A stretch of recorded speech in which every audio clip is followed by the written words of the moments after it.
Hi, everyone. I wanted to do a little presentation about cyberbullying and doxing. So, of course, here's another PowerPoint presentation. I wanted to talk about the real world impact of the cyberbullying, especially on our online forums. I found some really great statistics, the warning signs, and some suggestions. So, we'll go through the PowerPoint, and then at the end, I'll give you my commentary on how I feel about this whole topic.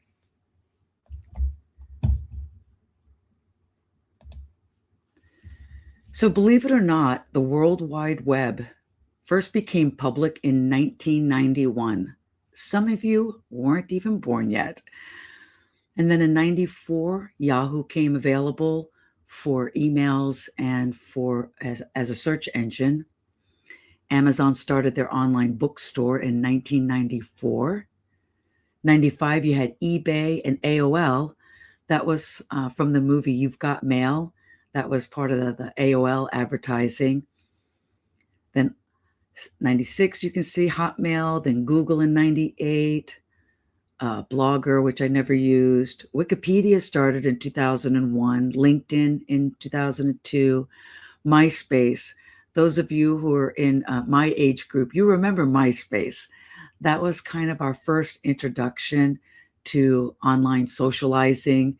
You could change your background, you could add songs, you could put pictures on. We had a great time. And then it quickly faded, and Facebook in 2004 kind of eliminated MySpace. Skype started its first, internet voice and video calling back in 2003, and then YouTube started in 2005. Then Twitter was 2006, Tumblr, Spotify, you can read the rest, WhatsApp in 2009, Instagram in 2010, Snapchat in 2011, Twitch. TikTok actually started in 2016 in China. And Zoom, I didn't know that it was that late in 2020 because I use Zoom call all the time, especially when I was teaching. Especially during COVID, we did all of our lessons through Zoom. And then ChatGPT came on the scene in 2022. So statistics say that about 41% of US adults have experienced some type of online harassment. Roughly 44% of US internet users report experiencing online harassment, including name-calling, threats, stalking, or sustained abuse. The most severe form of these types of harassments are stalking, threats of physical violence, sexual harassment, and then they say this prolonged campaign of abuse affects a substantially minority of these victims, but it can be very serious. YouTube or live stream creators, most common forms of social media bullying are harassing comments and chat messages, false rumors and smear campaigns, doxing, posting of your personal information on the web, impersonation accounts, we've seen tons of those, coordinated reporting or harassment by groups, threats made through social media, email, or messaging apps. These behaviors go beyond the ordinary criticism and can violate platform rules, which is why reporting is so important. And in some cases, it violates state and federal law. Cyberstalking is very serious. There's 7.5 million Americans each year, and online stalking is a growing component of these cases. So cyberstalking includes repeated messaging, monitoring your social media activities, threats, impersonation, doxing, which is, as we said, reporting your personal information online, and it attempts to track a victim's location. So content creators and YouTubers, the research has showed negative comments, offensive language, hate speech, and targeted abuse are routine occupational hazards for many content creators. So they say that this is more true for users, content creators who do the political genre, true crime, commentaries, and conspiracy-related channels. They've received higher levels of hostile engagement than any other categories. So sad. So on YouTube specifically, it says harassment commonly appears through comments, live stream chats, coordinated dislike campaigns, false reports, impersonation accounts, and off-platform attacks. YouTube's policies prohibited targeted harassment threats and prolonged abusive behavior, but we shall see in time whether YouTube upholds their standards. Now, this was interesting that women and public-facing creators, about 1 in 4 women report experiencing some form of online abuse. Women are disproportionately targeted with sexual harassment threats, stalking, doxing, and reputation attacks. The real-world impact can be on somebody's psyche. They can develop anxiety and depression, sleep disturbances, fear of appearing online, fear for family safety, reduced participation in public discussions, increased security measures at home and at work. Many victims change their online behavior, stop posting, or restrict public engagement because of harassment. That shouldn't be happening. You can't allow someone to impact your life this way. So they suggest that you protect your personal information. Use a channel email that is separate from your personal email. Remove your home address, phone number, and personal email from public websites when possible. Check what appears when you search your name, channel name, phone number, and email online. When you're streaming, avoid street signs, mail with your address on it, your vehicle license plate, your home exterior, and your school or workplace information. Be cautious about mentioning your daily routines, travel plans, or specific locations in real time. Also, I know when I first started on the internet, I used my real name for everything because this stuff hadn't really come to fruition until more recently.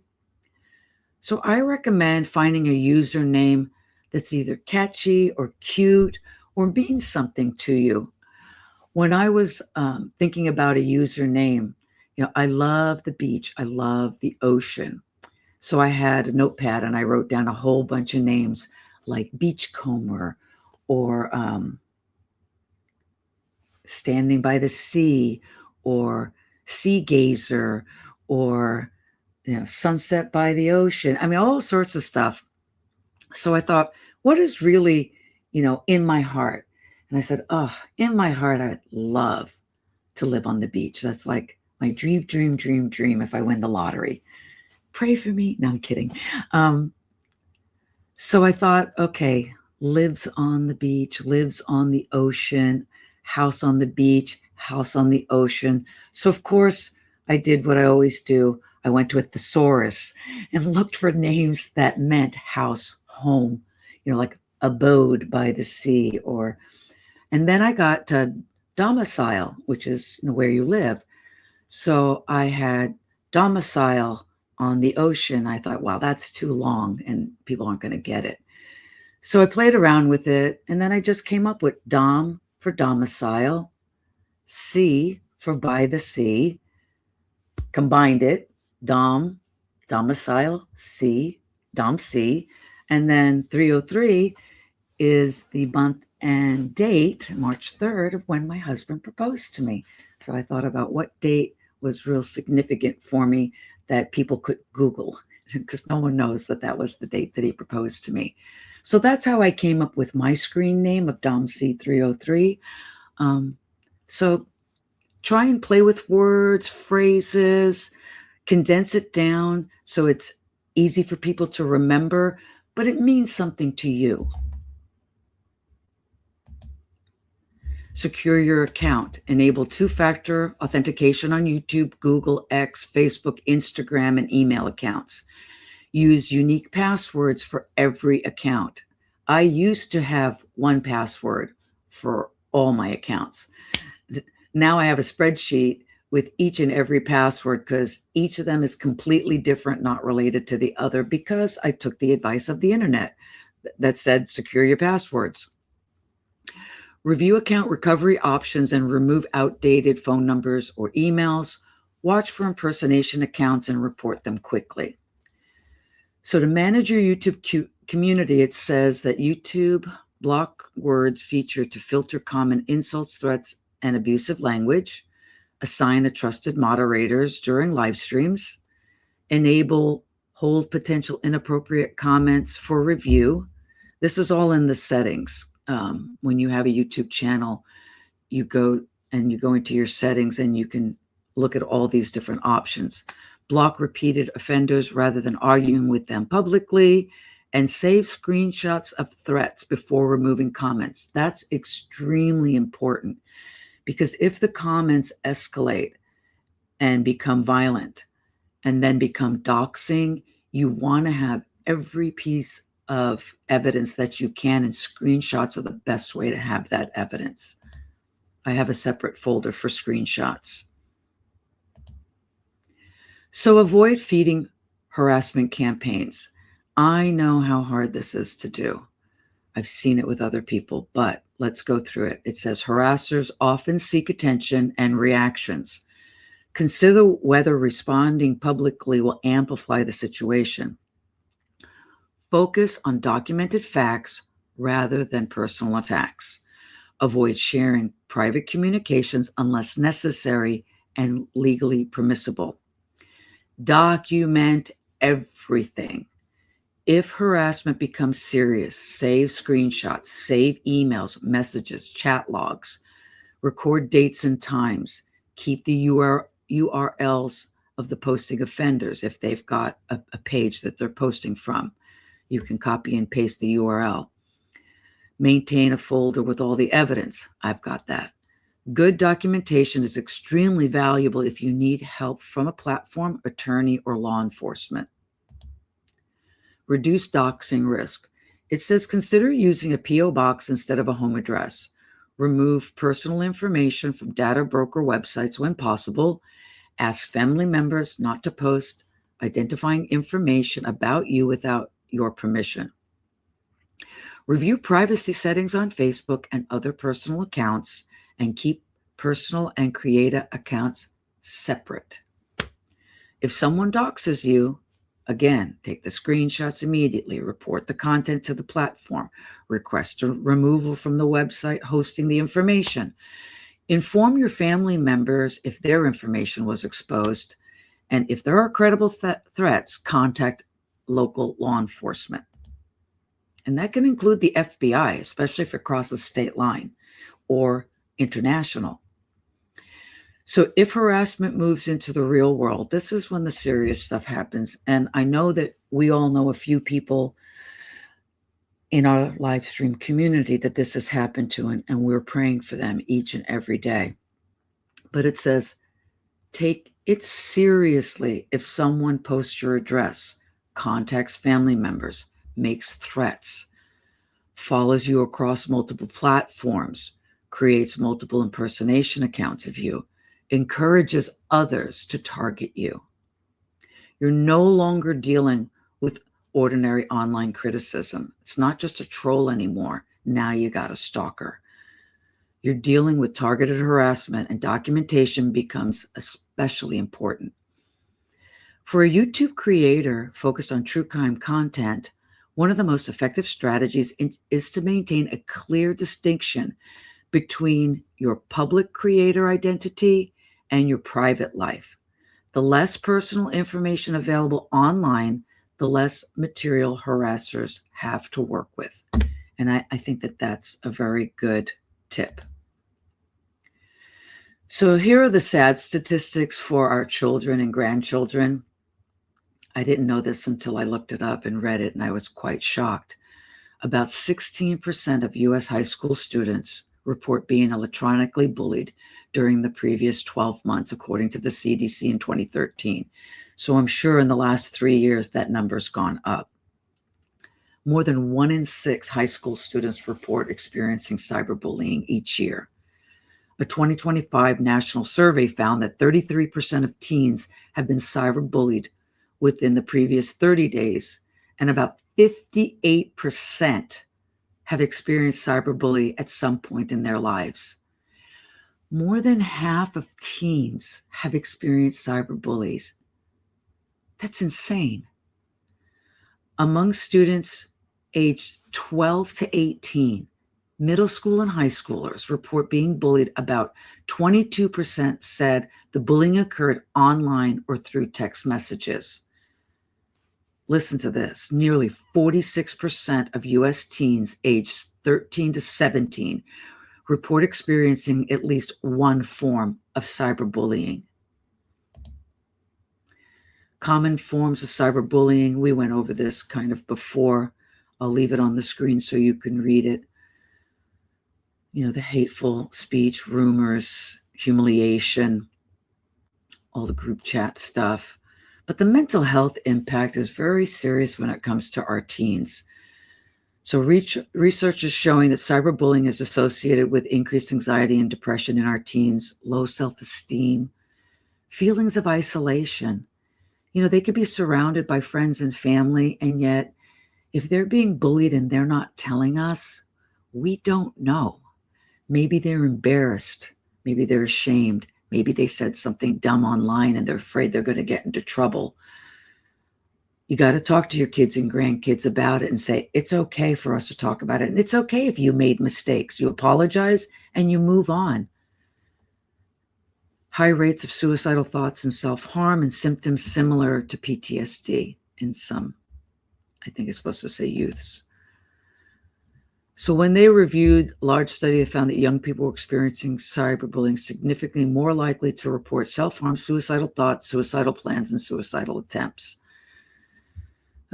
One national study found that among teens who are not bullied, about 4.6 report suicidal attempts.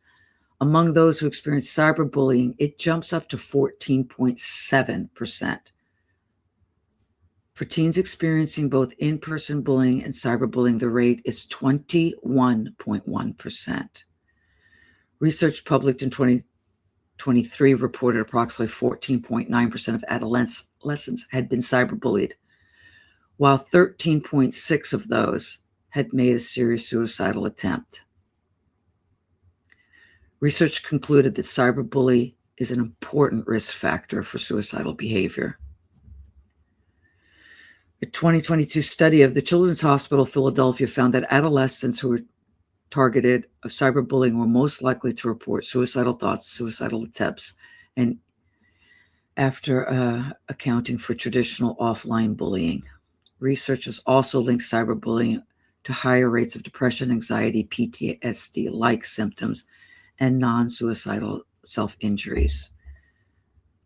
I'm getting really upset. But the studies have consistently found higher rates among girls, the LGBTQ plus youth community, students with disabilities, and kids who have heavy social media use. These are really important groups. If you have these groups in your family, sit them down, talk to them. Tell them that cyberbullying isn't okay and that there are outlets for them, whether it's therapy, just talking it out with the family. Whatever we need to do to help our kids, that's what we need to do, because this shit's got to stop. Social media bullying among teens. About 58% of U.S. teens report experiencing cyberbullying in their lifetime. 33% of teens report being bullied in the last 30 days. The CDC says 77% of high school students use social media several times a day. 3/4 of the teens, and I bet you that number's higher. Frequent users are more likely to experience electronic bullying.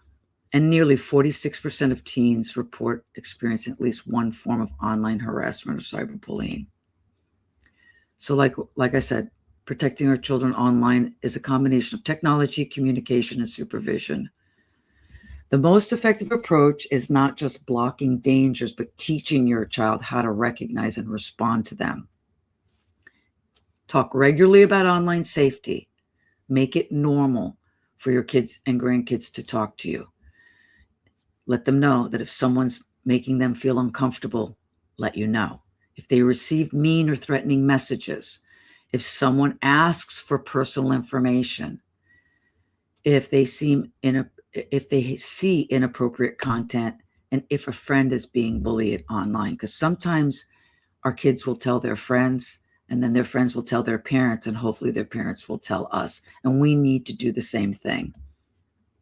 So talk to your kids about protecting their personal information. Never share your full name, your home address, your school, your phone number, passwords, your daily schedule, photos that reveal their location. Explain that once something is posted online, it can be copied and shared by others. And once it's on the internet, it is never coming off. Use the privacy settings on all the platforms.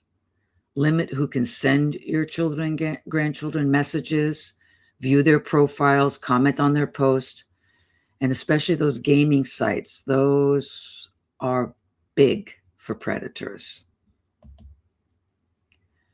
So in closing, I wanted to share Eleanor Roosevelt, because you know how much I love her if you've seen my other videos. It doesn't mean we have to stay offline and we have to limit our freedom of speech and our engagement because there's bullies out there in the world. She said, do what you feel in your heart to be right, for you'll be criticized anyway. And you know, she did follow that with, you'll be damned if you do and damned if you don't. And the other thing that's really important that Eleanor Roosevelt said is that no one can make you feel inferior without your consent. My grandmother taught us that statement a little bit on this realm, but she said, you know what? I may not be better than anyone else, but no one is better than me. And what she was meaning is that God created us all equally. He doesn't see us as you're tall and you're short, and you're famous and you're not, and you're rich and you're poor, and you're this and you're that. He sees us all equally as his children. And that's how we should look at each other. I know it's hard depending on how people were raised. You know, we come with a lot of baggage, but you also have to realize that you can choose to carry those suitcases around with you your whole life. In Sicilian, we say, "Chi vive in passato non ha futuro," which means who lives in the past doesn't have a future, because you can't move forward if you're carrying those suitcases around with you. So drop them off at the door, or as I recommend, hand them off to Christ. He can carry them. And be grateful for each day. Wake up every morning saying, all right, well, yesterday might have been a shit day, but you know what? Today can be better. Let's give it a try, because you don't know what today has to offer for you. And tomorrow hasn't come yet. So I listed a little bit what our internet uses are. That's pretty self-explanatory. I also want to reiterate, don't trust anyone online that you meet in the chats. I'm sorry, people seem nice, and then in a snap they can turn and be vicious. And you know what? When they do that, I have an acronym for you guys, RIB. Just remember your RIB: report, ignore, and block. Because you don't know these people in IRL, in real life. I was going to say a lot more, but I think I'll do it on my live. I just wanted this to be an informational video. I wanted to give you the statistics and some of the tips that the experts have online, because I'm not an expert. You know, I grew with the internet as an adult, but I've made a lot of mistakes. Listen, I've said stuff online that I regret. And if I knew the person personally, I'd apologize too, because sometimes in the heat of the moment, you get that keyboard going and you start typing stuff. And I've thought about it. I've self-reflected, and I've just decided no more engagement. If you're going to post something on my channel, post away. I'm just going to delete it. I'm going to block you and I'm going to report you because I don't have time for this shit. And if anything, I feel sorry for you. But I also think you're an asshole. If you can't self-reflect on what you're saying and what you're potentially doing to other people, if you really don't care about how someone else feels about the words that you say, that's a reflection upon you, not upon the person that you're talking down to or talking mean to or bullying or harassing. That's you, completely you. So for my listeners and my users, I want a pinky promise from all of you. No more engaging with the trolls. No more commenting back to them. Pinky promise me. We're going to report them, we're going to ignore them, and we're going to block them. We're going to use our rib. Thank you all for listening. And here's my closing song. Talk to you soon.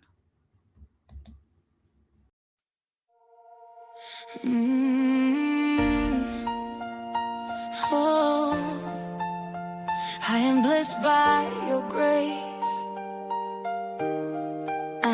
Lord, I wake each morning grateful for your hand, guiding every step of life according to your plan. Through the valleys and the mountains, through the joy and pain, I have seen your faithful promises remain. When the world is searching for treasures that fade, you teach us where true riches are made. Blessed are the poor in spirit, yours the kingdom above. Blessed are the ones who mourn, held by heaven's love. Blessed are the meek and humble, they will inherit the earth. Blessed are the hearts that hunger for righteousness and worth. Lord, I'm grateful for your blessings every day, for your mercy and your truth that light the way. No matter what tomorrow brings, I know your promise stands. I'm blessed by your grace and held within your hand. Blessed are the merciful, mercy they will find, showing others kindness with a gentle heart and mind. Blessed are the pure in heart, for they will see your face, walking in your presence, resting in your grace. When the world is filled with anger and divide, you call us to be peacemakers shining bright.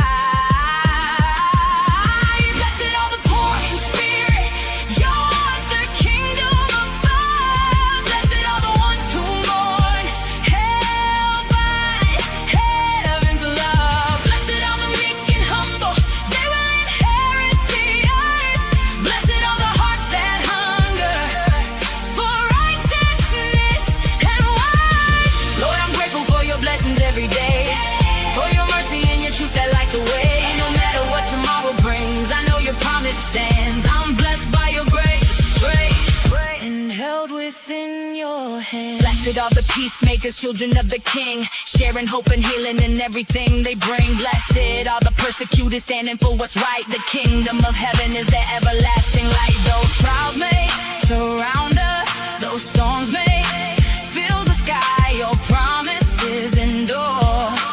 Lord, they never pass us by. Blessed are the poor in spirit, yours the kingdom above. Blessed are the ones who mourn, held by heaven's love. Blessed are the meek and humble, they will inherit the earth. Blessed are the hearts that hunger for righteousness and the word. Blessed are the merciful, blessed are the pure, blessed are the peacemakers, your promises are sure. Blessed are the persecuted who faithfully remain, for the kingdom of heaven belongs to them again. Lord, thank you for your blessings, thank you for your grace. One day we will worship forever face to face.